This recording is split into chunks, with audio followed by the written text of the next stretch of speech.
Peraí, um partido só com 3 candidatos à presidência? Parece confuso, né? Mas no Brasil, essa pode ser a estratégia para tentar quebrar a polarização que a gente vive. Hoje, a gente vai desvendar esse plano que é, no mínimo, inusitado.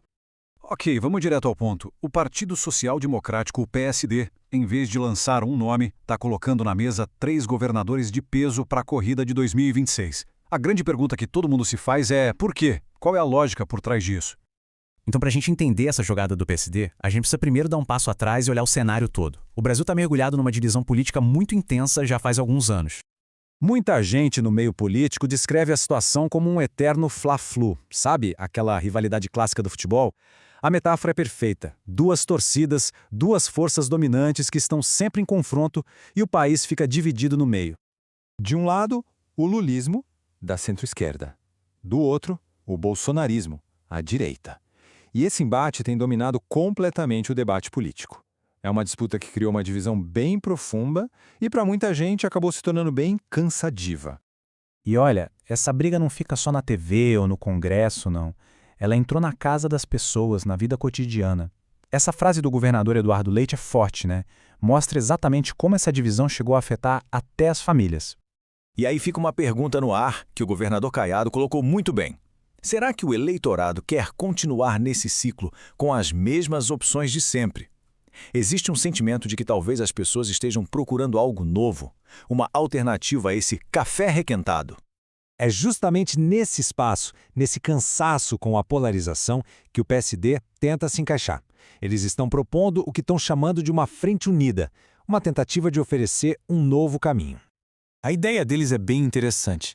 Em vez de ver essa situação de ter 3 nomes como um problema, uma briga interna, eles viram um jogo. Dizem que é um privilégio. É como ter um banco de reservas de luxo, com 3 administradores que já foram testados e aprovados nas urnas em seus estados.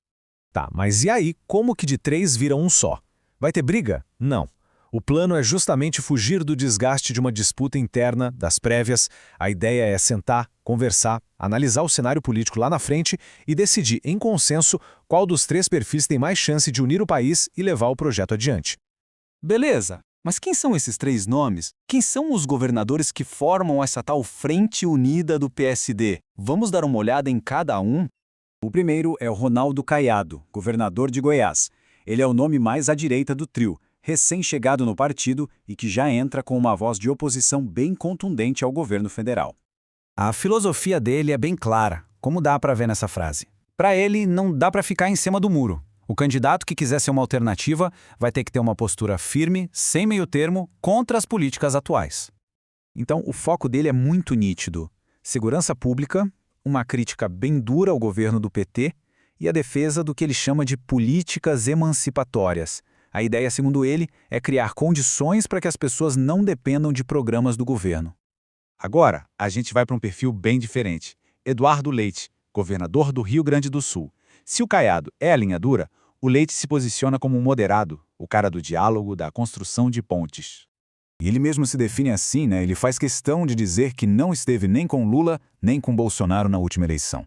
Ele quer ocupar exatamente aquele espaço no meio, para quem não se sente representado por nenhum dos 2 lados.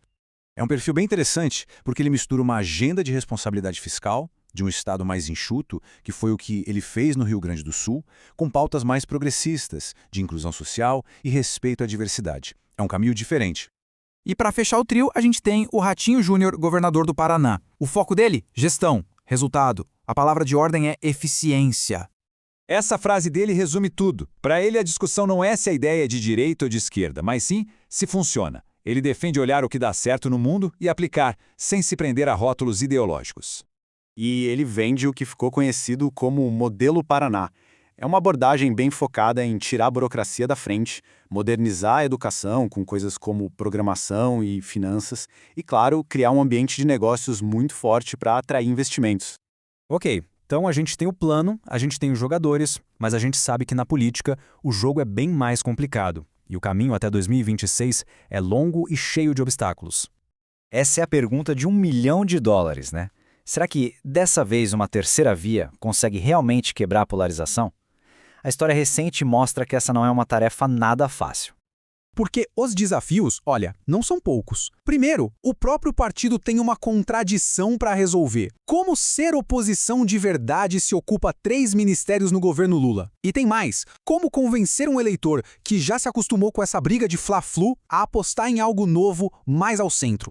No fim das contas, a grande questão que fica no ar é essa. Essa busca por uma alternativa, por um caminho do meio, é um desejo real da população ou é mais um movimento que vem de cima para baixo, dos próprios políticos? A resposta para essa pergunta é o que vai dizer muito sobre os próximos anos da política no Brasil.